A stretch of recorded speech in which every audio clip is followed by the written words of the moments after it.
আমাকে কিসের জন্য স্মরণ করছেন মাতা? বাবা লালচাঁদ, হে বাদশা তোমাকে দেখবে বলে এই রাজদরবারে যেতে বলেছে। না বাবা, আমি রাজদরবারে যেতে পারবো না। কেন বাবা তুমি যাবে না কেন? তোমার যে যেতেই হবে বাবা লালচাঁদ। তুমি না গেলে যে আমাদের গর্দান কাটা যাবে বাবা লালচাঁদ।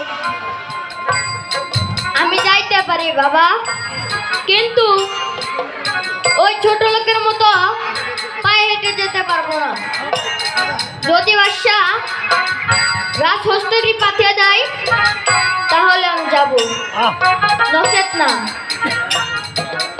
বাবা লালচাঁদ, আমি বাদশার কাছে এই কথা কিছুতেই বলতে পারবো না বাবা লালচাঁদ। তাহলে আমিও যেতে পারবো না।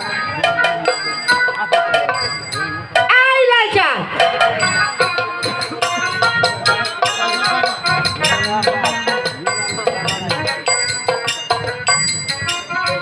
এই লালচাঁদ, শোন শোন বলছি।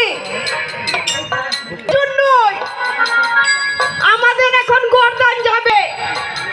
চলো বেগম, আমরা এখন অন্তপুরে গমন করি। তাই চলো, এই চলো বেগম। তাই চলো।